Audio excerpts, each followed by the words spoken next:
Indians Pakistanis के बारे में क्या सोचते हैं या वो उनसे क्या चाहते हैं या क्या एक्सपेक्ट करते हैं। शॉर्ट आंसर दे दूं, हम तुमसे कुछ नहीं चाहते, हम तुम्हें कुछ नहीं समझते, हम तुम्हारे बारे में बिल्कुल नहीं सोचते, हमें घंटा फर्क नहीं पड़ता। ये है शॉर्ट आंसर, जो कि बहुत हद तक हर इंडियन की हकीकत है। एक वक्त था जिसमें तुम्हारे साथ हर इस दुनिया की सबसे बड़ी ताकत थी। इस दुनिया की सारी कंट्रीज तुम्हें सपोर्ट करती थी, पाकिस्तानियों हमें नहीं करती थी। तो जब आपका वक्त अच्छा था तब आपने हमारी बात नहीं सुनी। आपको कोई हमसे मतलब नहीं था, आपने पूरी कोशिश की कि हम तबाह हो जाए। और ज़्यादातर आप जो पाकिस्तानी है ये मानना नहीं चाहते, क्योंकि अगर ये मान लिया तो आइडेंटिटी का आपका क्राइसिस खत्म हो जाएगा ना। सच बात बताऊं, इंडियंस तुमको एज अ बेटा देखते हैं और बांग्लादेशियों को एज अ पोता, क्योंकि हम तो है बाप भाई, ये तो बात पक्की है। तुम लोग आज भी कश्मीर कश्मीर कश्मीर करते हो, जिसका कोई लेना देना नहीं है। कश्मीर किस बेसिस पे तुम लोग कर रहे हो? पहली बात तो वो टेरिटरी हमेशा भारतवर्ष में आती थी। और क्या टेररिज्म बंद करो यार, ये क्या बकचोदी लगा के बैठे रहते हो हर समय धर्म के नाम पे। अगर तुम्हारे अंदर हेट नहीं है हिंदूज के लिए या फिर और माइनॉरिटी लोगों के लिए, तो क्या और रीजन्स नहीं है जहाँ पे एक्चुअल में चर्चेज हैं पुराने, जिनको हमारे यहाँ के क्रिश्चियंस विजिट कर सकते हैं और तुम्हारे यहाँ के क्रिश्चियंस हमारे रीजन्स को विजिट कर सकते हैं। जिनसे तुम्हें आना है एज मुस्लिम्स, आ जाओ, हमारे यहाँ इतनी सारी दरगाहें हैं, विजिट कर लो। कितनी सारी मस्जिदें हैं, आई एम श्योर कितने सारे पाकिस्तानीज हैं जिनका मन होगा कि यार उस वाली मस्जिद में भी मैं जाके नमाज पढ़, कल्चर एक्सचेंज कर लेते हैं भाई। हेट स्पीच हटाओ, चाहे तुम्हारे ड्रामे हो, तुम्हारी किताबें हो, या फिर तुम्हारी न्यूज़ हो, या फिर कॉमेडी शोज, हर जगह hate speech. As an Hindu बोलूंगी कि भाई मुझे तो चाहिए तुमसे कटासराज का एक कॉरिडोर और एक हिंगलाज माता का कॉरिडोर। उन कूफियों को हटाओ यार कसम से। ये जो बिल्कुल बेवकूफ़ी वाली हरकतें और बातें होती, हो गया था वो तो साजिश है, वो तो हमको नफरत करते हैं, ये हुद्दी साजिश है। अबे पागल हो गए यार, किसको टाइम है तुम्हारे खिलाफ साजिश करने का? रिस्पेक्ट बढ़ाओ अपनी माइनॉरिटी की, एक्सेप्ट करो इन बातों को। बहुत कड़वी घूंट है ये, लेकिन इसको पियो ताकि तुम्हारी स्वास्थ्य सुधरे। Hello my Asian friends living in Asia or else any other part of the world because of your important but XYZ reasons. I am your Asian friend living, residing and thriving in South Asia. This channel is about the unification and the integration of this entire continent of Asia. But for some reason, today I felt we should focus on a particular region of the continent Asia.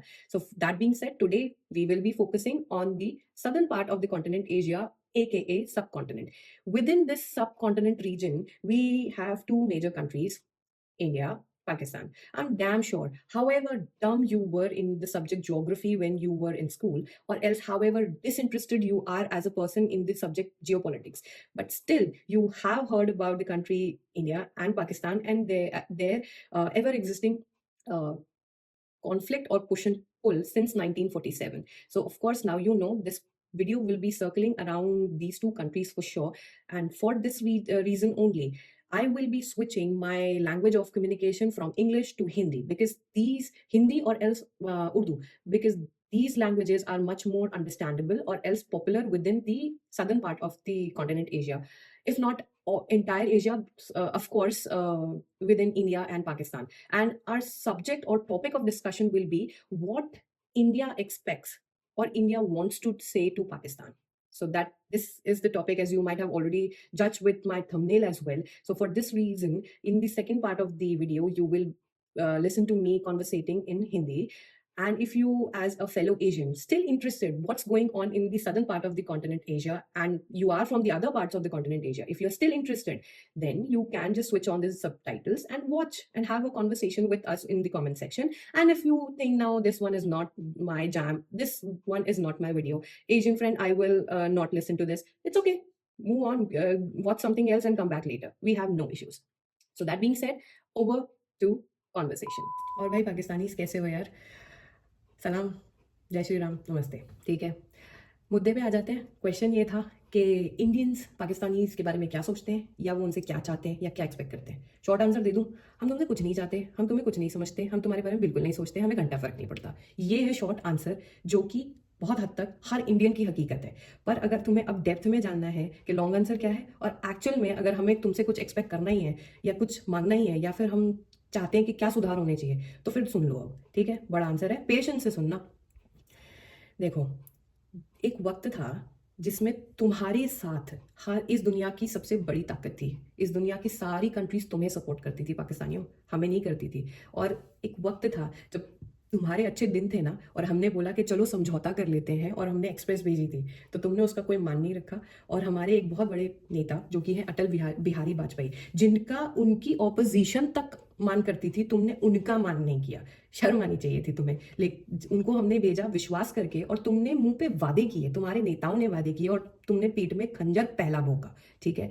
उसका नतीजा तुम्हारे को उल्टा पड़ा, that is for sure, क्योंकि तुम्हारी नीयत गंदी थी ना, तो तुम्हारे अल्लाह ने भी तुम्हारा साथ नहीं दिया, हम काफिरों का साथ दिया जिन्हें तुम एक्टिवली हेट करते रहे हो। ये मानो इस बात को कि तुम्हारे अंदर हेट थी। अब वो पढ़ाई गई, सिखाई गई, डाली गई, या बचपन से थी या माहौल से मिली, वो कंसर्न अभी नहीं है, पर ये एक्सेप्टेंस करो इस चीज का कि हाँ हेट थी। You have a hate for Hindus और you have hate for Indians for sure.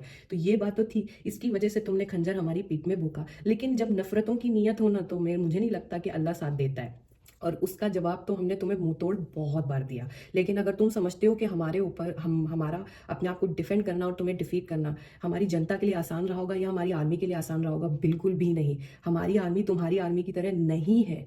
हमारी आर्मी के पास कोई बड़े बड़े कहते हैं ना कंपनीज, फ्रेंचाइजीज नहीं है, वो पैसे नहीं लूटते, वो सच में जान देते हैं अपनी देश की बेटियों, बच्चों, बुजुर्गों और आदमियों की रक्षा के लिए, अपने धंधे बढ़ाने के लिए नहीं। तो इसी वजह से फ़र्क ये है कि हमें शुरू में समझ में नहीं आया कि अगर हम बात करें तो किससे बात करें, और जब समझ आया कि बात करने की पार्टी कौन है, तो वो पता चला कि वो तो शुरू से ही हमसे नफरत करती हैं, वो हमसे लड़ना ही चाहती हैं। तो जब आपका वक्त अच्छा था तब आपने हमारी बात नहीं सुनी, आपको कोई हमसे मतलब नहीं था, आपने पूरी कोशिश की कि हम तबाह हो जाए। जबकि अगर आपको मैं बता दूं, अगर कैसे भी आपके पास कॉन्स्टिट्यूशन ऑफ इंडिया की अगर कोई पीडीएफ मिल सकती है या आपको कॉपी मिल सकती है, तो आप उसमें स्टार्ट में अगर देखेंगे तो 47 में पार्टीशन के बाद भी महात्मा गांधी जी ने कुछ ऐसे क्लॉजेस लिखवाने की कोशिश की थी जिसकी बिना पे कि जो भी पाकिस्तानीज यहाँ इंडिया से पलायन कर रहे हैं उनको फिर भी एक चांस मिले कि ठीक है यार, कि नहीं समझ में आ रहा अलग रह के, तो वापस आ जाओ। क्योंकि उनके दिमाग में भी ये उम्मीद थी कि यार हो सकता है कि हमें एहसास हो जाएगा, या इन्हें जो हमसे अलग होना चाहते हैं इन्हें एहसास होगा कि अलग होने में नहीं, साझे रहने में ही भलाई है। लेकिन आपके नेता जिन्होंने आपको आपका देश बना के दिया, आप कभी आज़ाद नहीं हुए थे, ठीक है। और अगर आप मानते हैं कि आप आज़ाद हुए थे तो आपको मानना पड़ेगा कि आप भारत थे, आप पाकिस्तान कभी थे ही नहीं। आप 47 में बने हैं, आपको मोहम्मद अली जिन्ना जी ने क्रिएट करके दिया आपका पाकिस्तान। तो आप किस मुंह से अपनी रैलियों में आपके पॉलिटिशियन से ये चूरण चाट लेते हैं कि भाई हमें आज़ादी मिली थी, हकीकी आज़ादी। अरे अजी, आपको कभी आज़ादी मिली नहीं, आप तो क्रिएट हुए हैं। और अगर आप कहते हैं कि आपने आज़ादी की लड़ाई लड़ी और आप आज़ाद हैं, तो आपको ये मानना पड़ेगा कि आप भारतीय हैं। और भारतीयों पे अत्याचार सिर्फ ब्रिटिशर्स ने नहीं किया, ये तो हमें बेवकूफ़ बनाने के तरीके हैं। ये जो अत्याचार हुआ इंडियन रीजन के लोगों पे, ठीक है, वो इस्लामिक भी था और वो कैथोलिक भी था, ठीक है। वो उधर जो मिडिल ईस्ट से भी आया था और वो यूरोप से भी आया था। पहले ये एज अ पाकिस्तानी आप ये एक्सेप्टेंस करना चालू करिए, क्योंकि हमारी एज एन इंडियन यही एक्सपेक्टेशन है कि आप ये एक्सेप्ट करें कि ये एक्चुअल में हुआ था और ये रियलिटी है। और ज़्यादातर आप जो पाकिस्तानी है ये मानना नहीं चाहते, क्योंकि अगर ये मान लिया तो आइडेंटिटी का आपका क्राइसिस खत्म हो जाएगा ना। अब आप शेख, आज मन कर रहा है कि भाई खजूर अच्छे लग रहे हैं तो आज सऊदीया का शेख कैसे बनेंगे आप। अगर आपको जेरेक्स पुलो अच्छा लग रहा है तो आप ईरानी कैसे बनेंगे फिर। अगर आपको टर्किश कॉफ़ी अच्छी लग रही है, टर्किश डिलाइट अच्छी लग रही है, तो आप तुर्की कैसे बनेंगे। ये आपका आइडेंटिटी क्राइसिस खत्म हो जाएगा ना। तो यही हम चाहते हैं कि आप पहली बात तो अपना आइडेंटिटी क्राइसिस खत्म करिए। आपके बहुत सारे फोर फादर्स, जाइए बहुत सारी डीएनए वाली सर्विसेज हैं, करा के देखिए डीएनए आपका। मैं ये नहीं कह रही कि आप बिल्कुल प्योर इंडियन ही होंगे, आपके में बहुत सारे रीजन्स का ब्लड होगा, लेकिन मैं लिख के देती हूँ कि आपके में इंडियन रीजन का ब्लड ज़्यादा परसेंटेज में होगा। ये सिंपल क्लियर इंडिकेशन ये है कि आप इंडियंस थे, आपको बाय फोर्स या तलवार की बिना पे या फिर आपको ब्रेन वॉश करके आपके एंसेस्टर्स को कन्वर्ट किया गया है। तो बहुत सारे जो आप बनते हैं ना, जो एक धर्म के बिना पे आपने पूरा एक 2 स्टेट थ्योरी इतनी प्लान कर ली आपके उन नेताओं ने, वो खुद भी कहीं ना कहीं आइडेंटिटी क्राइसिस का शिकार थे। जिन्होंने पाकिस्तान बनवा दिया वो खुद भी बॉर्न मुस्लिम नहीं थे। तो ये तो एक्सेप्ट करो, ये तो रियलाइज करो अपने आइडियल्स और दोस्त बनाने से पहले। तो एज एन इंडियन मैं तो यही बोलती हूँ कि आप शुरुआत करनी है तो पहले अपना आइडेंटिटी क्राइसिस आप खत्म करिए और आप रीच आउट करिए। अगर आपको कोई प्रॉब्लम है, आपको रिहैबिलिटेशन चाहिए, तो रीच आउट टू इंडियंस। हमारे पास किस चीज़ का सोल्यूशन नहीं है भाई यार, हम तो पता नहीं कहाँ के लोगों को इनी मिनी चीनी सबको दे देते हैं सोल्यूशन, तुमको नहीं देंगे क्या यार। सच बात बताऊं, इंडियंस तुमको एज अ बेटा देखते हैं और बांग्लादेशियों को एज अ पोता, क्योंकि हम तो है बाप भाई, ये तो बात पक्की है। अब तुम्हारी जो मर्जी, अब उसमें भी जब तुम अगड़म बगड़म हरकतें करते हो तो हम यही सोचते हैं कि अरे बिगड़ गया हमारा लड़का। अभी इस समय लड़का बिल्कुल कहते हैं ना गर्त में पहुंच गया अपने ऊट पटांग लक्षण करके, तो अभी शांत है। तो और अभी पोता की बारी आ चुकी है, पोता ही अगड़म बगड़म वही हरकतें कर रहा है जो गलती बाप ने करी थी। और क्या लगता है दादाजी देख नहीं रहे हैं कि अब भुगताएंगे तुमको, क्योंकि प्रॉपर्टी तो हमारा है ना, अलग कर दिया तो क्या हो गया, ठीक है, वापस भी लेना जानते हैं। क्योंकि ये रीजन शुरू से जब इवन ब्रिटिशर्स के अंडर भी था तो ये इंडिया था, क्योंकि यहाँ पे इंडिगो की पैदावार बहुत होती थी, इसलिए इसका इंग्लिश नेम इंडिया पड़ा था। और हिंदुस्तान इसलिए कहा गया क्योंकि वो सिंधु नहीं बोल पाते थे बेचारे, तो हिंदू हिंदू कर दिए। हम, अगर तुम सोचते हो कि हम हिंदू हैं, नहीं, हम सनातनी हैं भाई, खैर वो छोड़ो। तो ये है असल कहानी। और जब ये लोग अचरा कचरा जो हमारे देश में 700 साल तक रहा, जब तक वो नहीं आया था ना लूट मार मचाने, उससे पहले था ये भारत। और भारत एक बहुत बड़े प्रतापी राजा के नाम पे था। क्यों? क्योंकि वो पैदा होते वक्त वो काफ़ी वीर थे, मतलब उनकी माता बहुत वीर थी, बहुत ही वीर परिस्थिति में उनका जन्म हुआ था, इसी वजह से उनका नाम भारत था। और उनके नाम पे इस पूरे रीजन का नाम भारत पड़ गया। वैसे इस रीजन का बहुत सारे नाम रहे होंगे, लेकिन भारत एक प्रचलित नाम था 700 साल पहले, 700 साल होने के पहले से। तो इसलिए ये इसी वजह से इसको, जो ओशन भी है ना, इसको इंडियन सब कॉन्टिनेंट कहा जाता है।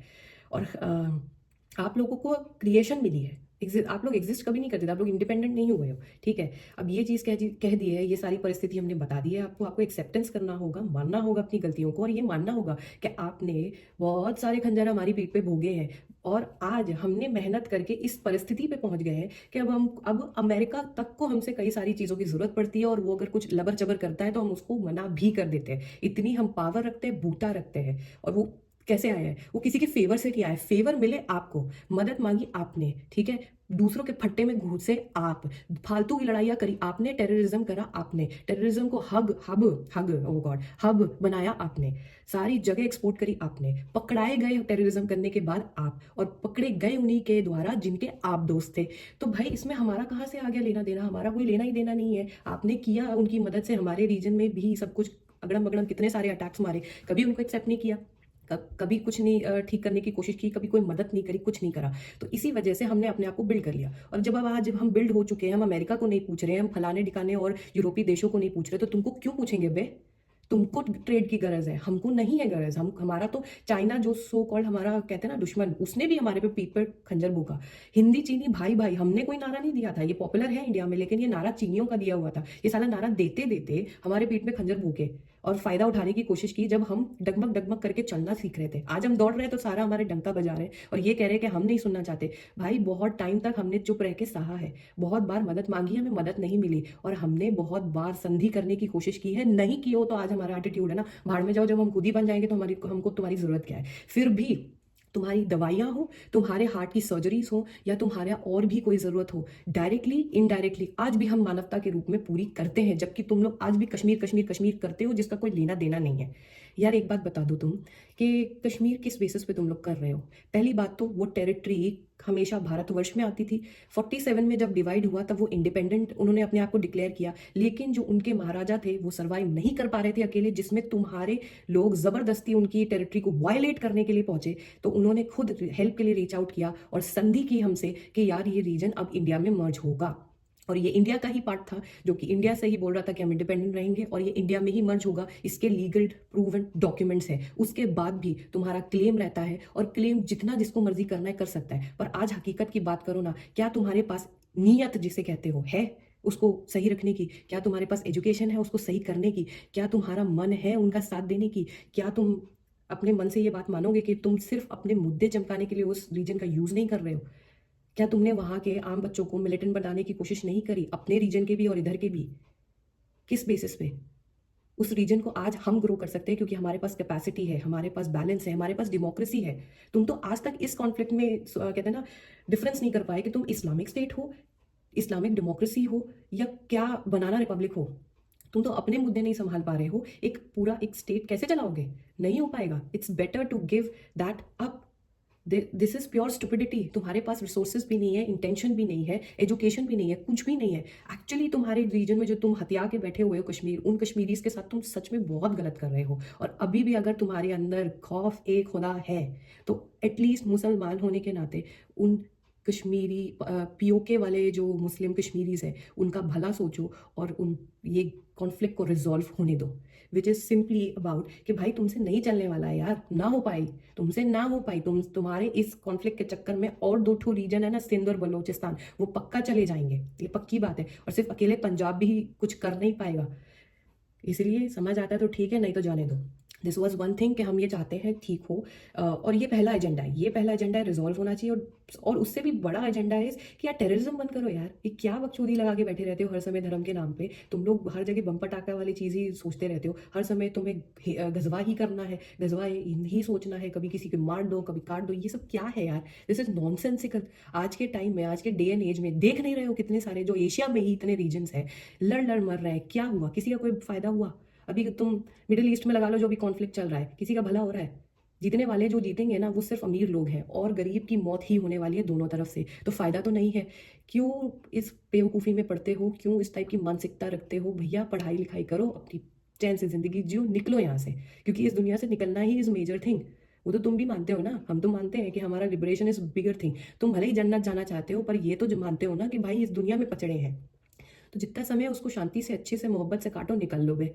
ये क्यों नहीं सोचते तुम लोग को? हर समय बम पटाखा क्यों दिमाग में तुम्हारे रहता है? और वही सब कौन कहते हैं, खुदर पेज क्यों है? इसकी वजह से ना जाने कितने गरीब यूथ को यूज करके अच्छा बनाने की बजाय, अपने लिए रिसोर्स बनाने की बजाय, तुम लोग उनको गलत गलत जगह पे भेजते रहे हो, गलत गलत लोगों के मुद्दे में घुसते रहे हो। तुमको मतलब नहीं था ये सब चीज़ों का, बढ़िया से रह सकते थे, कोई दिक्कत नहीं थी। ठीक है यार, बंटवारा बंटवारा हो जाता है कई बार, लेकिन जरूरी थोड़ी था कि तुम हमसे भी और आसपास सब से बिल्कुल बस लड़ते ही रहो।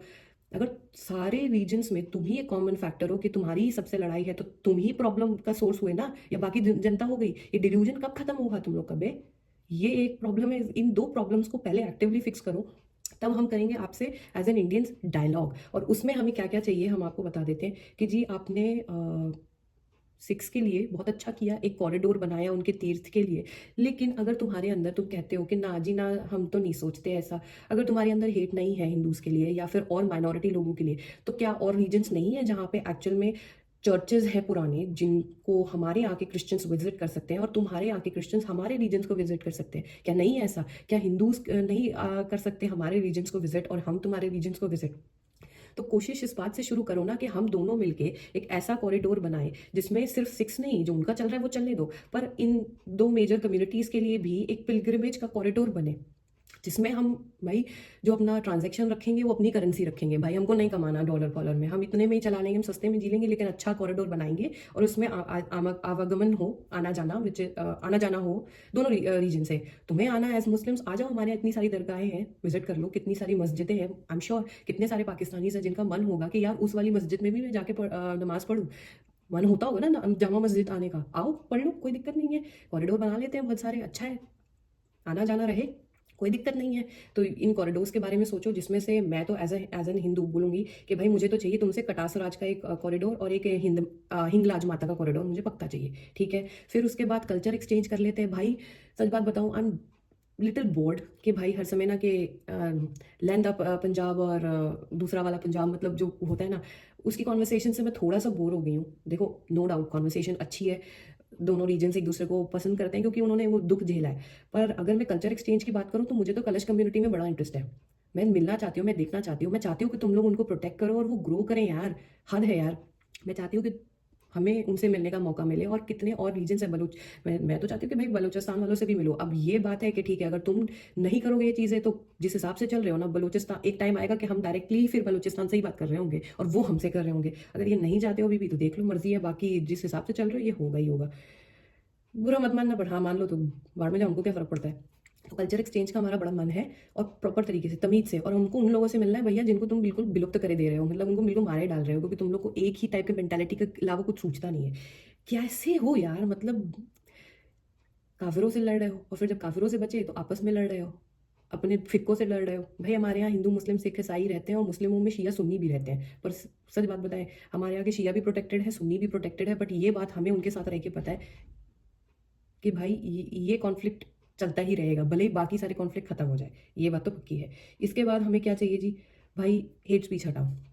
चाहे तुम्हारे ड्रामे हो, तुम्हारी किताबें हो, या फिर तुम्हारे न्यूज़ हो, या फिर कॉमेडी शोज, हर जगह हेट स्पीच है। और वो हेट स्पीच डायरेक्ट भी है और इनडायरेक्ट भी है। डायरेक्ट तो ऑफकोर्स हमें समझ में आती है, उसके तो फिर वायरल क्लिप्स चलते हैं हमारे यहाँ न्यूज़ में। लेकिन जो इनडायरेक्ट स्पीच है वो ये है कि जैसे ही आपको कुछ भी डीमोनाइज करना है, किसी को भी गलत बताना है, तो सारे हमारे सिंबल्स, टेक्स्ट या फिर हमारी एग्जिस्टेंस का यूज़ करते हो, हमारे मेडिटेशन का, हमारे एक्सरसाइजेस का, हमारे योगा को डीमोनाइज करने की कोशिश करते हो सटली, और अपने आप को बहुत ज़्यादा अच्छे से दिखाने की कोशिश करते हो, विच इज़ कि भाई मैंने इस चीज़ का बुत तोड़ दिया, मैंने तो बुराई का बुत तोड़ दिया, क्योंकि तुम्हारे माइंड में ये मेंटालिटी है कि हम एज हिंदूज और एज सिख्स और क्रिश्चियंस आइडल वर्शिपर ही है। और ये इसलिए सोचते हो तुम क्योंकि तुम इग्नोरेंट हो, तुम किताबें चक के पढ़ना नहीं चाहते, तुम सीखना नहीं चाहते। हम साथ में रहते हैं तो हम एक दूसरे के बारे में इग्नोरेंट हो के भी बहुत हाइपर अवेयर हैं। एक मुस्लिम को हिंदूज़ के बारे में बहुत कुछ पता होता है इंडिया के, और हिंदूज़ को भी पता होता है, सिख्स को क्रिश्चियंस का पता होता है, क्रिश्चियंस को हिंदूज़ का पता होता है, सबको सबका पता होता है। इन डेप्थ ना भी सही, लेकिन काफ़ी बेसिक पता होता है, जिसकी वजह से ऑफेंड नहीं करते हम किसी को भी। इसे कहते हैं डाइवर्सिफाइड, एक कहते हैं ना कल्चर में रहना। अमेरिका अपने आप को बहुत ज़्यादा चौधरी समझता है कि bowl of melting pot, bowl of all the cultures. बटा भाई अभी भी ये लोग रेस के ऊपर कहते हैं ना, सिर्फ एक रेस इनका मुद्दा है, उसके ऊपर ही उठ नहीं पाए, हर चीज़ को रेस से देखते हैं, उसके बाद भी डिक्लाइन पे जा रहे हैं। हमारे रीजन में पता नहीं कितने सारे इश्यूज है, फिर भी हम बहुत हैप्पीली सर्वाइव करते हैं, और इतनी डाइवर्सिफाइड होकर भी इतने ज़्यादा यूनिफाइड है। इस तरह की डेमोक्रेसी जिस तरह की हम चलाते हैं, इतनी लार्जेस्ट डेमोक्रेसी, इतनी डाइवर्सिटी होने के बाद, इतनी ज़्यादा एनोमोसिटी होने के बाद भी हम जो फंक्शन कर पाते हैं ना, बहुत बड़ा चमत्कार है, बहुत बड़ा मिरेकल है। और आपकी लैंग्वेज में क्या कहेंगे, अजूबा शायद, हाँ मुझे पता नहीं, हाँ यही कहेंगे। तो समझो यार, हमें ये सब चीज़ें आती हैं समझ। तो अगर तुम जो ये सटली हम लोग को टॉन्ट मारने की कोशिश करते हो ना, हम लोग को समझ आती है सारी चीज़ें, तो ये मेंटालिटी निकाल दो। और ये मेंटालिटी इसीलिए क्योंकि तुम्हें लगता है कि हम सिर्फ आइडोलेटर्स हैं। हमारी पूजा पद्धति या हमारी प्रार्थनाओं का एक हिस्सा है आइडल वर्शिप। और वो क्यों करते हैं हम उसको भगवान नहीं मान लेते हैं, वो भगवान की संकेतिक एक रिप्रेजेंटेशन होती है। यार भगवान कैसे तुम कह सकते हो इस दुनिया को बनाने वाला फॉर्मलेस ही हो सकता है? इतना वो पावरफुल है कि वो इतना प्रिसाइज अगर चीज़ें बना सकता है जो कि फॉर्म्ड चीज़ें हैं, तो कैसे तुम सिर्फ ये सोच सकते हो कि यार वो सिर्फ और सिर्फ फॉर्मलेस ही होगा? नहीं, ट्रू बिलीफ ये है कि वो फॉर्म भी ले सकता है और वो फॉर्मलेस भी हो सकता है। इसी वजह से हम एक्चुअल में फॉर्मलेस परम ब्रह्म को मानते हैं, जो एक्चुअल में किसी भी फॉर्म में आ सकता है। वो फीमेल फेमिनिन फॉर्म में भी आ सकता है, मेल फॉर्म में भी आ सकता है, वो पत्थर में भी वास कर सकता है। तो वो जो बुते जिन्हें तुम तोड़ना चाहते हो ना बहुत खुशी से और बड़ा गर्व समझते हो अपने आप को, जो कि एक तरह की टॉक्सिसिटी और स्टुपिडिटी है, वो एक्चुअल में कुछ नहीं, वो परम ब्रह्म का एक फॉर्म्ड रिप्रेजेंटेशन है जो हम क्रिएट करते हैं, ताकि हम सारी दुनिया से फोकस हटा के उस फॉर्म्ड परब्रह्म में फोकस करके अपना उद्धार कर सके। क्योंकि हम एक्चुअल में लिबरेशन चाहते हैं, हमें नहीं कोई जन्नत और स्वर्ग चाहिए होते। क्या करेंगे उसको यूज़ करके? जब भगवान ही मिल गया यार, वो तो उसमें सब कुछ है ना, तो उसमें स्वर्ग भी आ जाएगा। तो ये है हमारी फिलॉसफी, जिसको तुम डीमोनाइज करते हो क्योंकि तुम समझते नहीं हो। और ये इसलिए होता है क्योंकि तुम अपना ही नहीं समझते यार। कितनी किताबें उठा के पढ़ते हो तुम, खुद ही कुछ पढ़ते लिखते नहीं हो अपना, जो तुम्हारा खुद का है। और ऑफकोर्स फिर तुम आधे दिमाग के साथ, क्योंकि तुम्हारे दिमाग में भी सिर्फ बकचोदी ही चलती है, तो फिर ऊटपटांग चीज़ें सुनते हो और बोलते हो। और ये भी नहीं होता कि यार सोच रहे हो सोचते रहो यार, किसको फर्क पड़ता है। पर बकने की क्या जरूरत है? बक भी देते हो और बड़े प्राउडली बकते हो और शर्म भी नहीं आती। और ये जब करते हो जब तुम्हारे खुद के यहाँ ये कम्युनिटीज एग्जिस्ट करती हैं। अरे हमारा ना सही, उनका लिहाज कर लो गधों। ये क्यों नहीं सोचते, उनको क्यों नहीं रिवाइव करते, सर्वाइव कराते? तो हमारा तो ये है तुमसे कहना। तो इसलिए ये स्टुपिडिटी और हेटरेट तुम्हारे पूरे इस कल्चर से हटना चाहिए। और बेवकूफ़ियों को हटाओ यार, कसम से। ये जो बिल्कुल बेवकूफ़ी वाली हरकतें और बातें, वो तो हो गया था, वो तो साजिश है, वो तो हमको नफरत करते हैं, यहूदी साजिश है। अबे पागल हो गए यार, किसको टाइम है तुम्हारे खिलाफ साजिश करने का? तुम्हारे वैसे ही फट्टे चके पड़े हैं, तुम्हारी ऐसी तैसी होके रखी है, दबे हुए को क्या लगाना यार? ठीक है। और यहूदियों को उनके खोपड़ी में इतनी सारी प्रॉब्लम्स है, वो छोड़ के तुम्हारी मानने आएंगे? मतलब दिमाग खराब है क्या? जो तुम्हारे बाजू में है वो तक तो तुम्हें कुछ कह नहीं रहा है, अभी चाहे ना गर्दन मरोड़ दे, तुमसे हमको ये बात करने की जरूरत नहीं पड़ेगी। अभी तुम्हारा कश्मीर क्या, पूरा अखंड ही भारत बना ले हम, तुम्हारा पूरा कहते हैं ना पाकिस्तान का इंडियनाइजेशन कर दें अभी अभी। जिस हिसाब से इंडिया में माहौल है ना, और हमारा पीएम है, ये हो सकता है और वो कर देगा 2 मिनट में। हमको नहीं पता चलेगा, तुमको तो घंटा पता चलेगा।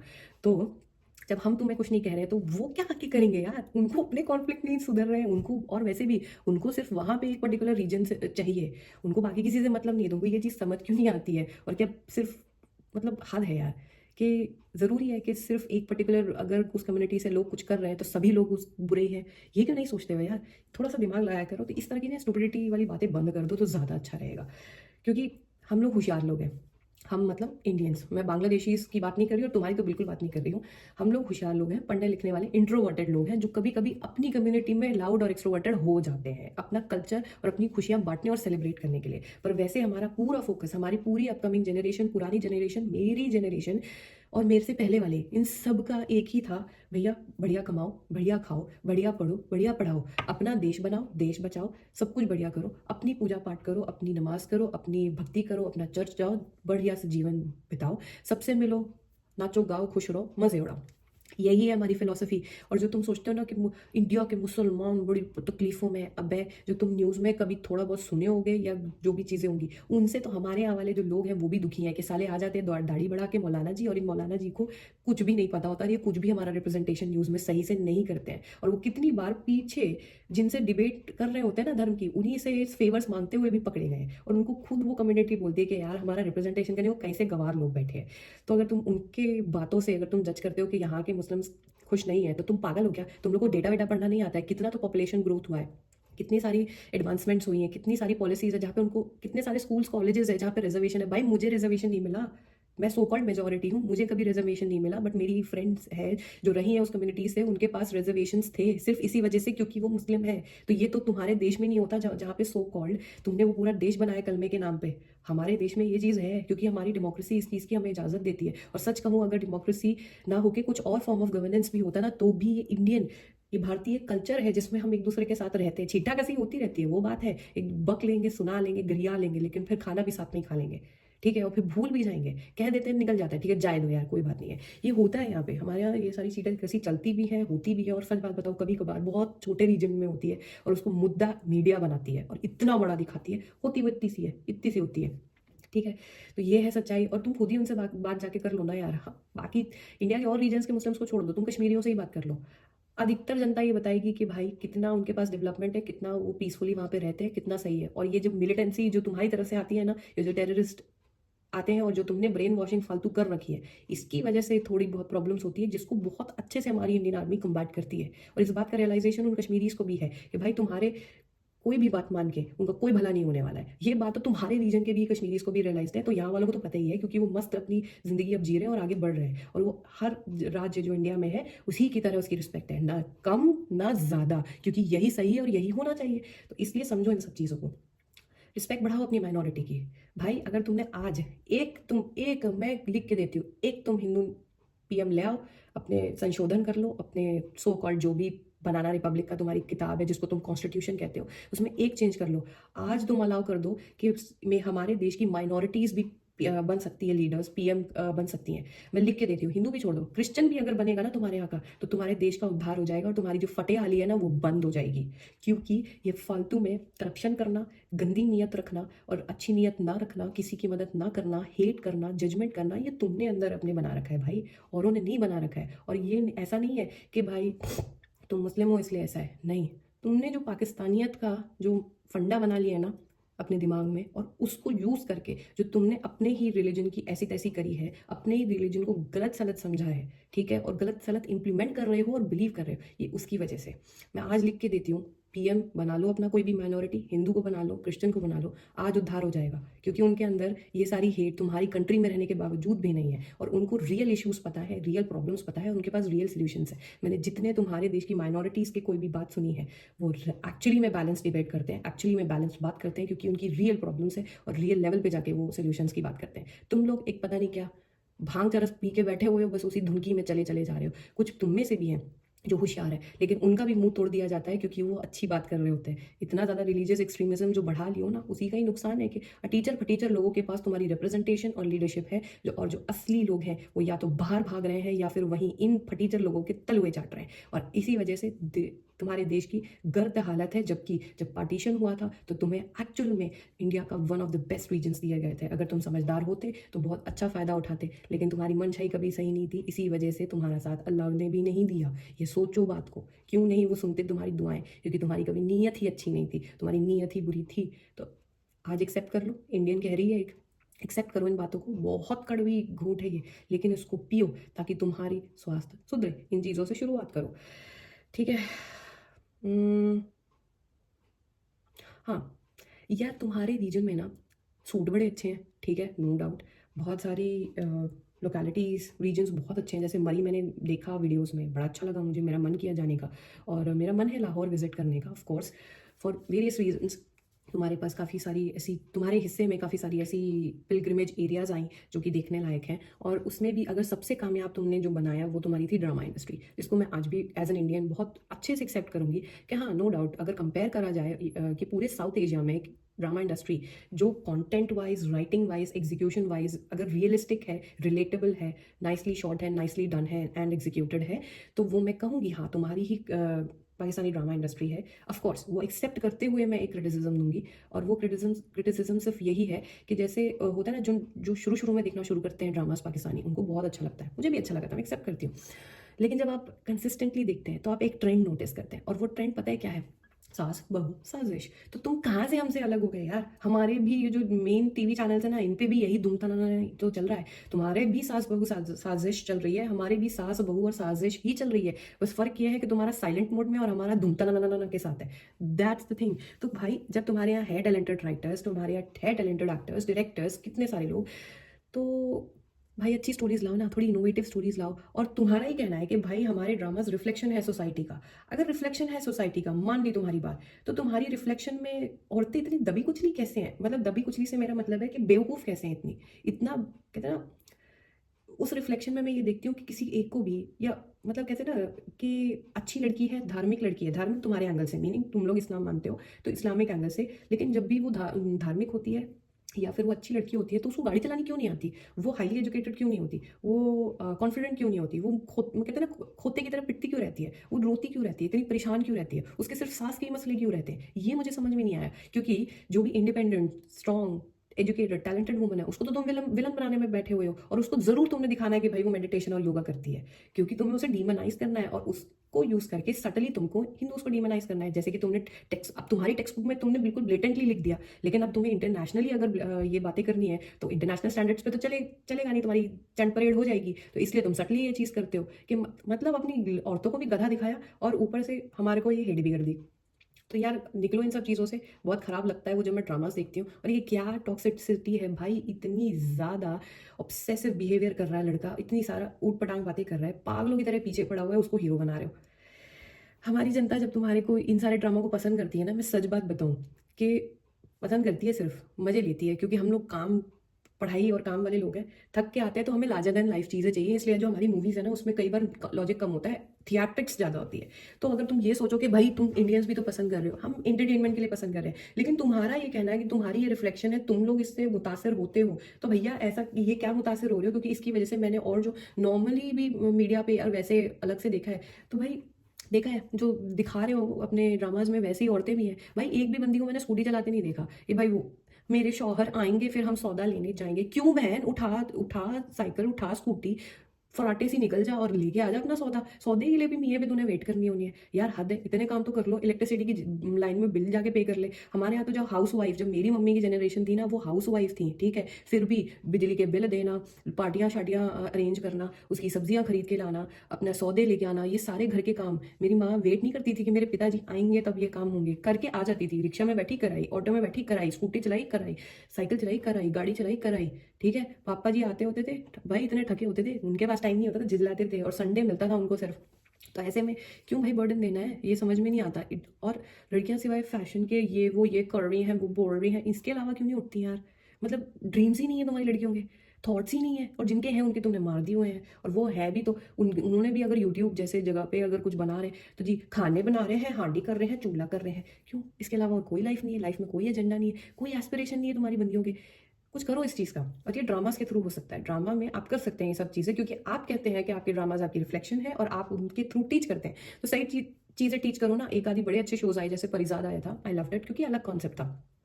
कभी मैं कभी तुम, वो भी सास बहू ही है, लेकिन उसमें एक बहुत अच्छा स्पिन था कि उसमें मॉडर्न कपल्स के मॉडर्न चैलेंजेस दिखाए, और उसमें जो कैरेक्टर थी शर्जीना, उसको दिखाया है कि भाई वो एक स्ट्रॉन्ग इंडिपेंडेंट वुमन है, एजुकेटेड वुमन है, वो घर भी संभाल रही है, वो हस्बैंड को भी संभाल रही है, और वो जॉब भी करती है, और उसके उतने स्ट्रगल्स है, और उसे हेल्प चाहिए तो वो हेल्प लेती है। तो ये चीज़ अच्छी भी लगी। तो कर सकते हो ना यार, तुम्हारे पास बहुत सारी चीज़ें हैं, करो भाई।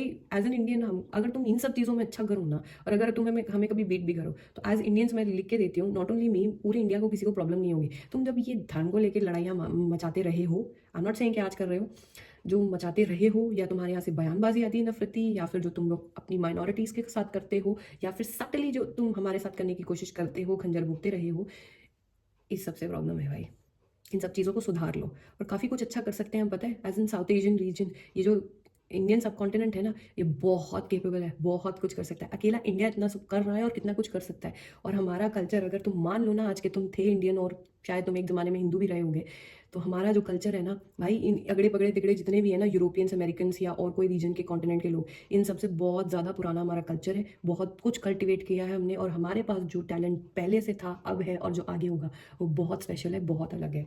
तो रियलाइज़ करो, इस बैंड वैगन पे चढ़ो कि भाई हमें एज साउथ एशियंस ग्रो करना है। हम नहीं कह रहे कि तुम हमारे साथ रीजन मर्ज करो, भाई तुम अपनी देखो, तुमने जो बसड़ मचाई है तुम देखो, हमको कोई मतलब नहीं है। पर जो ये कॉन्फ्लिक्ट है रहा सा, उसको रिजॉल्व करो, अपनी मानसिकता को पढ़ाई लिखाई पे रखो, हेल्दी कंपटीशन पे रखो, we are good to go. और ये हेटरेट बंद करो, चलेगा, बढ़िया है। और ये जो ट्रेड करनी चाहिए, ट्रेड खुलनी चाहिए, भाई हमें तुमसे ट्रेड करने का मतलब है, हमारी ऑलरेडी पूरी दुनिया में ट्रेड चल रही है, तो ट्रेड करनी चाहिए। तुम्हें आज याद आ रहा है जब तुम्हारे आटा, दाल, चीनी, प्याज, टमाटर सब महंगे हो गए और अब हालत बुरी है, गुर्बत यहाँ आ रही है तुम्हारे, तब तुम्हें ध्यान आई है, पहले नहीं ध्यान आती होती थी। और तुम्हारे ही नेता जिसको तुम जिताना चाहते थे, वो ही चौधरी बन के बंद किया, नहीं तो हम तो तब भी ट्रेड कर रहे थे, इतनी बुरी हालत के बाद भी, क्योंकि हमें पता तुम भूखों मर जाओगे। और हम लोगों ने कुछ ऐसा किया नहीं है कि भाई हमने तुम्हारे खिलाफ कुछ किया है, साजिश करी है, नो। हम सिंपली एग्जिस्ट कर रहे थे, हमें पता है कि तुम टिकिंग बॉम्ब हो, खुद ही फोड़ लोगे अपने आप को, क्योंकि मेंटालिटी, इंटेंशन ठीक नहीं है तुम लोग का। इसी वजह से तुम अपने रिलीजन का एक्सप्लॉइटेशन करते हो, उसको गलत रिप्रेजेंट करते हो, गलत एग्जाम्पल सेट करते हो पूरी दुनिया में। और इसका एग्जाम्पल, और वो है भी, हमसे लोग चिढ़ रहे हैं असल में हमारी ग्रोथ से, तुम्हारे को बिल्कुल गॉन केस, होपलेस समझते हैं, इसलिए बोल रहे हैं भाई तुम जाओ वापस, और बेइज्जती मार रहे हैं। क्यों बेइज्जती करनी है यार, हमको भी दाद तुम्हारे कहते हैं ना, बाप होने के नाते बुरा लगता है कि यार हमारी बेटी की बेइज्जती हो रही है, पर क्या करे, बेटी के लक्षण ही है इससे बा, ऐसे ही खराब लोग हो तुम लोग, लक्षण, बिल्कुल सुधारो अपने आप को, ठीक है। मेरे ख्याल से काफ़ी कुछ मैंने बता दिया है, और इतनी देर अगर तुम रुक गए हो और तुमने इतनी कड़वी दवाई निगल ली है, तो आई होप कि हम आगे चल के अच्छे से रहें रीजन में। और भैया बताओ क्या सीन है, क्या नहीं है, क्या सोचते हो, सिविल रखना सारी चीज़ें डिस्कशन करते वक्त, और लॉजिकली इंटेलिजेंस के साथ बात करना, इमोशनल नहीं होना। हम तो भावुक लोग हैं, हम जज्बाती हैं। अरे भाई दुनिया कभी जज्बातों पे नहीं चली, आपको दुनिया में अच्छे से रहना है, अच्छे से चलना है, तो जज्बात को साइड पे रख के दिमाग लगाना पड़ेगा। और इंडियन से तो लॉजिकल ही बात किया करो, नहीं तो भाग यहाँ से। हम लोग को नहीं बात करनी है, टाइम नहीं होता यार, बहुत बिजी होते हैं कसम से। ऑफिस के बाद पता नहीं क्या क्या करना है, और हमारे यहाँ तो ये हसल कल्चर चढ़ पड़ा है, जिसमें हम एक जॉब भी करते हैं और पता नहीं और क्या क्या करते हैं, और फिर उसके बाद हमें एक्टिविटीज़ भी करनी है, फिर हम अपने फैमिली को भी संभालना है, सब कुछ करना है। हमारे पास टाइम नहीं है कि हम पाकिस्तान को लेकर ऑब्सेस करें। लेकिन हम आपकी मीडिया में जब भी सुनते हैं तो ज़्यादातर आम लोग भी बहुत ऑब्सेस्ड हैं इंडिया से। यहाँ की नॉर्मल जनता से आप पूछोगे तो डे टू डे लाइफ में हमारे दिमाग में पाकिस्तानी क्या करते नहीं करते, क्या हो रहा है उनके साथ, क्या भला बुरा हो रहा है, हमें नहीं फ़र्क पड़ता। वंस इन अ वाइल जो आपको चीज़ें देखने को मिलती हैं वो बहुत ज़्यादा एग्जैजरेटेड है, और वो भी सनसनी के लिए की जाती है, इतना कुछ भी नहीं है। तो अगर अब बात समझ में आ गई हो तो इस चैनल पे टिको यार, काफ़ी कुछ तुम्हें पूरे एशिया के बारे में सीखने को मिलेगा, और इंडिया के बारे में भी सीखने को मिलेगा। और इसी बहाने अगर तुम्हें कुछ समझ में आया हो तो सुधारो यार चीज़ें, और बताओ मुझे कि तुम और हमसे क्या चाहते हो, और हम और क्या कर सकते हैं तुम्हारे लिए, और इस चीज़ को रिजॉल्व कर सकते हैं। एंड अपार्ट फ्रॉम दैट, और अगर तुम्हें लगता है कि यार ये जो तुमने एशियन फ्रेंड बताया ना, ये इनफ नहीं था, मुझे और जानना है, ठीक है, तो बता देना, ले आएंगे सेकेंड पार्ट। बाय।